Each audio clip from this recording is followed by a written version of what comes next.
दोस्तों स्वागत है आप सभी को। दोस्तों आज हम आपको बताने वाले हैं एक सिरप के बारे में जो कि है रेक्सॉप डीएक्स। दोस्तों ये काम कैसे करती है, इसका ब्रांड क्या है एंड इसका यूज कैसे करते हैं, इसका साइड इफ़ेक्ट्स क्या है, इसकी सावधानियां क्या है, हम इसे कब लेंगे, एडल्ट्स कब लेंगे, चाइल्ड्स कब लेंगे, उससे छोटे चाइल्ड्स कब लेंगे, ये सभी हम आपको बताने वाले हैं।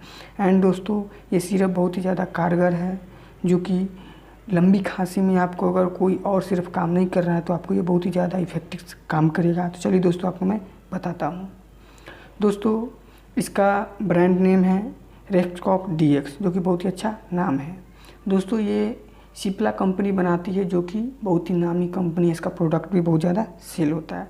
दोस्तों मैं इसकी सबसे पहले कॉम्पोजिशन की बात करूँ तो इसमें पाया जाता है डेक्सट्रोमेथाफेन एंड हाइड्रोब्रोमीन एंड क्लोरोफेनामीन एंड मैलिएट जो कि ये बहुत ही अच्छा कफ सिरप। दोस्तों ये सभी इसमें 10 mg 2 mg एंड 2 सब मिलाकर पाया जाता है। दोस्तों इसका कलर हल्का येलो पे आता है जो कि बहुत ही अच्छा इसका स्वाद है। दोस्तों मैं इसके बारे में बताता हूँ कि ये क्या कौन सी में काम करता है। दोस्तों यह एंटी एलर्जी एंड एंटी टेसेफ एंड फॉर ड्राई कॉफ के लिए है। मतलब आपको किसी भी तरह की कॉफ हो तो ये इसमें बहुत ही ज़्यादा कारगर साबित होता है। दोस्तों ये एंटी हिस्टामाइंड के कैटेगरी में आता है। हिस्टामाइंड की कार्रवाई के अवरुद्ध करने के काम करता है जो कि हमारे गले में ये बहुत ही जल्दी काम करता है।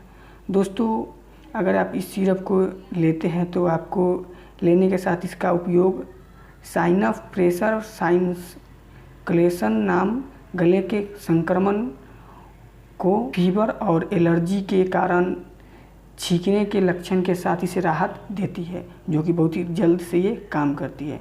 दोस्तों इसका इतना सारा उपयोग हो तो कुछ इसका साइड इफ़ेक्ट हो सकता है। साइड इफ़ेक्ट इसका होता नहीं है लेकिन हो भी सकता है क्योंकि हम इसका जब दुरुपयोग करते हैं गलत तरीके से ले लेते हैं तो इसका साइड इफ़ेक्ट होता है। वो साइड इफ़ेक्ट हो सकता है आपको जिसमें चक्कर आ सकता है, भ्रम हो सकता है, कब्ज हो सकता है, मचली हो सकता है, बेचैनी आ सकती है, चिलचिलापन आ सकता है, परेशान हो सकते हैं। ऐसे में ये सब सावधानी आपको बरतनी चाहिए। दोस्तों मैं इसकी सावधानी की बात करूँ तो इसमें आपको इस दवा को लेना नहीं चाहिए हृदय पेशेंट को, लीवर पेशेंट को, जिनको उच्च रोगताप है उन्हें नहीं लेना चाहिए, जिनको दौरे पड़ते हैं उन्हें तो लेना ही नहीं चाहिए एंड पेट की समस्या हो तो ना ले। एंड इससे अगर कोई आपको लेना भी है तो आप डॉक्टर की सलाह लेने के बाद ही ले। तो दोस्तों मैंने आपको बताया ये सब। दोस्तों आप इसको मैं यूज कैसे करेंगे वो मैं आपको बताता हूँ। दोस्तों अगर आप एडल्ट है तो आप इसको 5 ml 3 टाइम ले सकते हैं एंड ये ढक्कन दिया गया, इसमें सारे बताए गए हैं कि कैसे लिया जाता है। एंड अगर आप 6 वर्ष से ऊपर चाइल्ड है तो देना है तो उन्हें 3 ml दे सकते हैं 3 टाइम एंड 2 से 5 के बच्चों के लिए आपको इसको 1.25 ml दे सकते हैं 3 टाइम।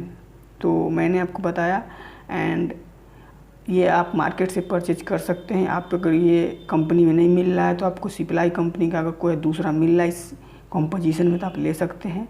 दोस्तों ये आपको मार्केटिंग में 100 रुपये के आसपास मिल जाएगी जो कि बहुत ही अच्छा परचेज है।